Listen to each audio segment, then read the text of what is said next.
Bienvenue dans ce podcast Entre elles, un podcast by Advantage Media, un podcast destiné aux filles, aux femmes, à toutes celles qui veulent s'épanouir dans leur marche chrétienne.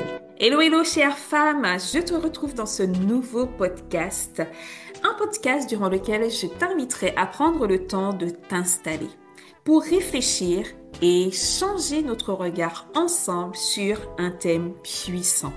Vivre une vie dirigée par la confiance en Dieu. Aujourd'hui, je ne suis pas seule et j'ai la joie d'accueillir Manuela. Bonjour Manuela et bienvenue. Bonjour Samantha, merci beaucoup. Manuela, voilà quelques questions. Et si notre paix ne dépendait plus des circonstances? Et si nos décisions n'étaient plus guidées par la peur ou le contrôle, mais par une confiance profonde dans le cœur de Dieu? C'est ce que nous allons voir aujourd'hui, puisque tu vas nous partager un chapitre de ta vie, un chapitre qui a démarré il y a bientôt 1 an et durant lequel tu as dû réapprendre à faire pleinement confiance en Dieu. Qu'est-ce qui s'est passé du coup il y a 1 an? En juin 2024, je suis arrivée en Martinique avec toute ma famille, mon mari qui est fraîchement baptisé et mes enfants. Et nous avons, j'ai dit toute ma famille, mais nous avons laissé notre fille Océane en France pour terminer ses études. Mais c'est avec toute confiance en l'Éternel que je n'ai pas laissé ni abandonné ma fille, mais que je vais laisser dans les bras de notre Père Céleste. Ça fait combien de temps que tu habites en métropole du coup? Je suis arrivée en 2000 et je suis arrivée, ça va faire déjà 24 ans. Donc 24 ans après, tu décides de retourner aux sources et de partir t'installer dans ta vie, ton île natale du coup. Oui, effectivement. Alors cette décision n'est pas venue de moi-même, je vais dire, mais justement avec cette relation que j'ai avec Dieu, le Saint-Esprit a mis dans ma tête qu'il fallait que je rentre pour planter. Voilà. C'est une phrase qui est revenue régulièrement dans ma tête, revenir pour planter. Depuis que je suis revenue, je suis tombée sur des personnes ayant un terrain qui m'a proposé de venir justement cultiver cette terre-là avec lui. Et en fait, c'est des choses comme ça. Alors, jusqu'à aujourd'hui, je n'ai pas encore été voir ce terrain, mais c'est comme si j'avais l'impression que ce terrain m'attendait. Donc, je vois bien que l'Esprit de Dieu m'accompagne toujours dans cette démarche de ce retour au pays. Et d'où tous ces petits détails-là qui vont m'arriver lorsque je vais arriver où nous allons essayer de chercher mon mari et moi du travail, nous n'allons pas trouver tout de suite, qui va être des moments assez difficiles. Parce que c'est arrivé le matin où je dis les enfants, on va manger, ce sera des pâtes, c'est des saucisses au petit déjeuner, parce que des fois on pouvait pas s'acheter du pain, même si j'ai ma mère qui était présente, qui nous ramenait des légumes de pays, des fruits, mais voilà. Dieu a mis encore sa main. Il arrivait des fois que nous savions pas quoi manger le soir et des voisines arrivaient à notre porte en toquant et nous ramenaient des plats ou ils nous invitaient à manger ou ils nous ramenaient un gâteau en plein après-midi. Des fois on s'y attend pas et vraiment toutes ces petites choses-là permettent que le fait que je sois partie et que nous soyons tous partis et que nous nous retrouvions à se retrouver dans ces petites difficultés qui sont pas rien parce que quand vous avez des enfants, c'est toute la journée, maman j'ai faim, maman est-ce qu'on mange, même s'ils sont... Donc la nourriture a quand même une place importante pour eux. Et puis voilà, ce que je peux constater au jour d'aujourd'hui, c'est que vraiment Dieu m'a montré sa fidélité tout le temps dans ces petites choses, ces petites choses. Mhm. Ben oui, parce que lorsque vous êtes arrivé, du coup, vos affaires personnelles ainsi que votre véhicule ne sont pas arrivés en même temps. Donc là encore, ça a été compliqué pour vous, d'autant plus que tu t'es installé dans un secteur assez rural, où les transports ne sont pas réguliers. Donc, est-ce que tu peux nous raconter? Oui, effectivement, nous avions un délai d'avoir nos affaires sur une semaine, hein, parce que lorsque nous étions à Paris, euh, nous avions eu l'information que nos affaires étaient déjà parties. Donc, et une fois que que nous sommes arrivés ici, nous avions eu même une information que les choses étaient pas encore parties de France au final. Donc, c'est vrai que ça a été de l'incompréhension. Et, mais après, moi, comme je dis, c'est avec beaucoup de foi et de prière.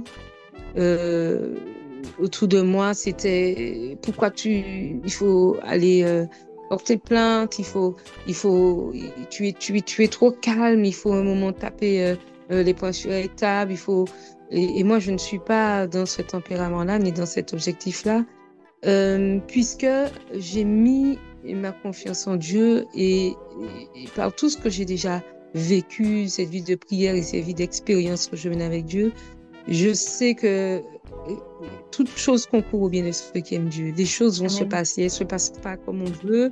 Et des fois, c'est notre propre, je vais dire, caractère qui est attaqué pour que nous puissions voir comment nous réagissons à chaque difficulté. Et c'est là qu'il faut être le plus attentif. Comment je vais prendre les choses. Mais c'est tout un cheminement. Hein. Ce n'est pas des choses faciles. Et surtout même si nous avons compris certaines choses dans la foi, nous avons quand même des enfants qui se nourrissent. Nous avons mon mari qui se nourrit aussi de tout ce qu'il apprend au fur et à mesure de la Bible. Parce que je ne vais pas oublier que mon mari a toujours dit qu'il est enfant de Dieu, mais étant catholique, ils n'ont jamais ouvert ce livre pour pouvoir lire les précieuses choses qui nous permettent de changer, qui nous permettent d'avancer, de cheminer avec Dieu. Donc, sinon, effectivement, c'était peut-être pas un moment pour moi aussi difficile, mais pour les autres membres de ma famille, c'était un peu l'incompréhension et c'est dans le calme et la confiance que je pouvais attendre. Et ça a permis que les choses arrivent enfin.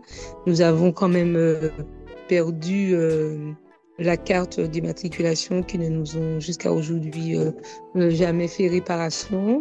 Un morceau de la clé de voiture aussi, voilà.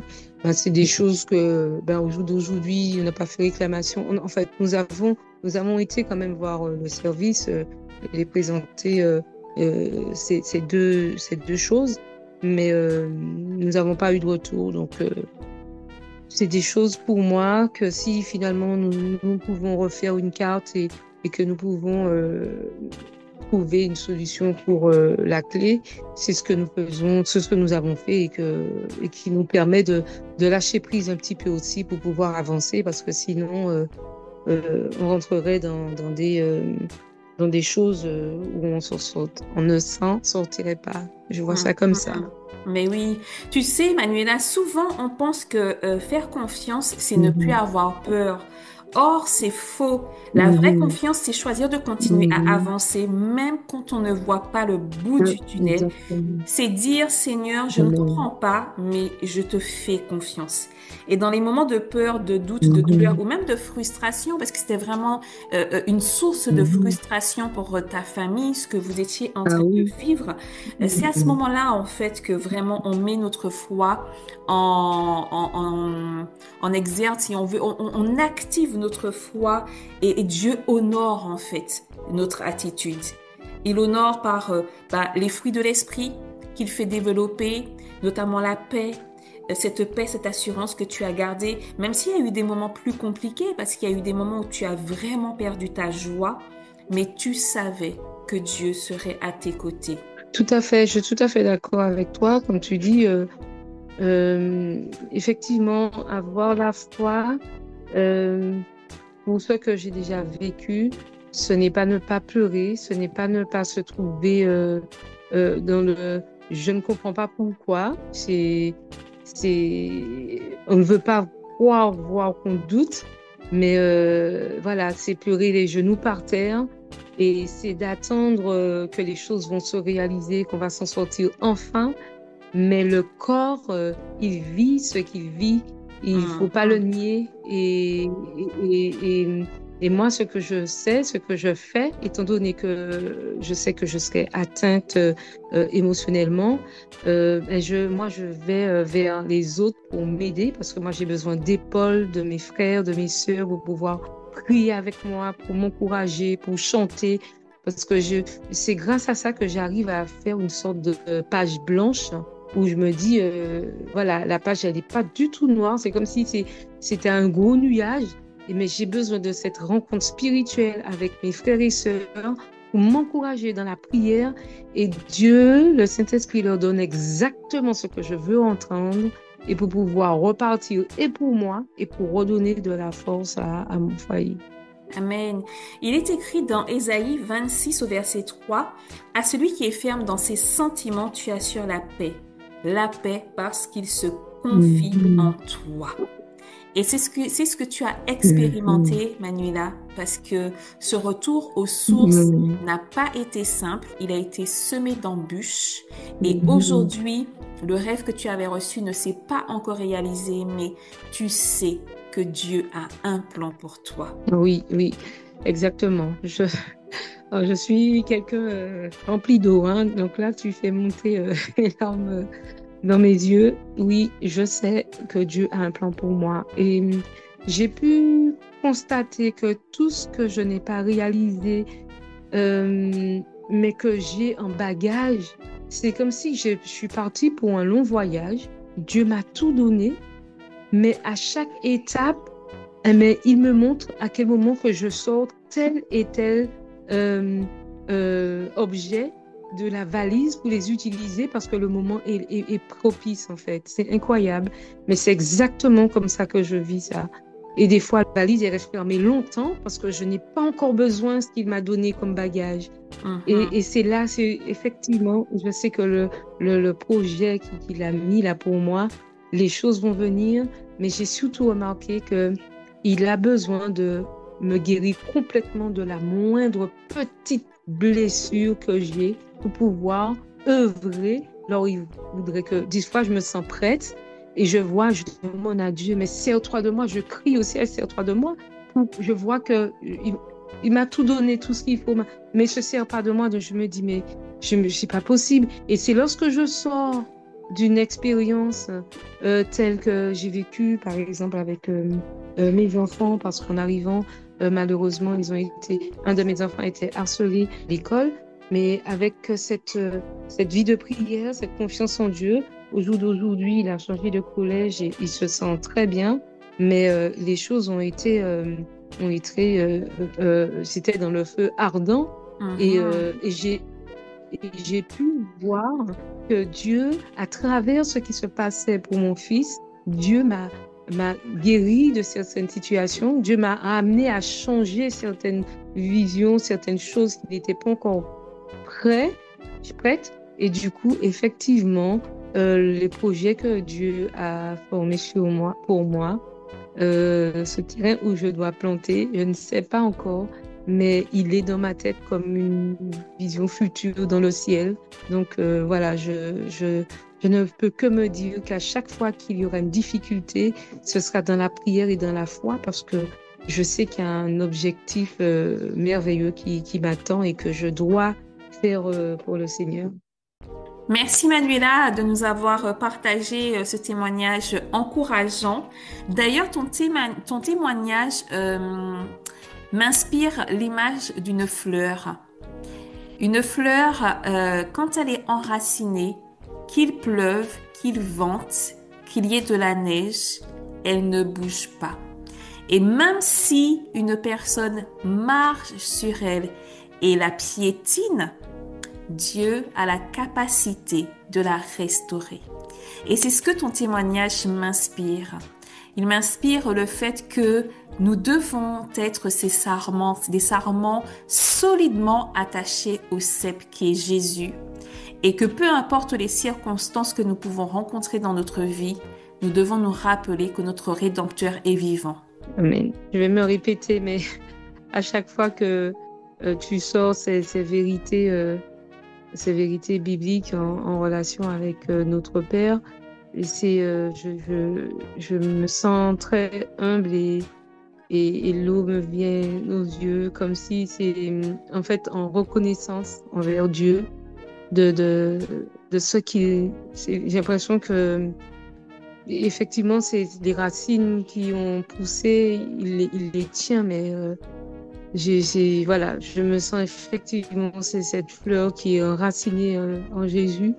Et finalement, quand les difficultés arrivent, quand je suis piétinée par un marcheur qui ne m'a pas vu, ou un marcheur qui fait exprès, ou celui qui crache dessus, ben je me sens bien parce que je sais que mon Sauveur m'a dit que, voilà quoi, de croire en lui, d'être confiant, et qu'il m'avait déjà dit que ces choses-là allaient arriver. C'est surtout ça, il a été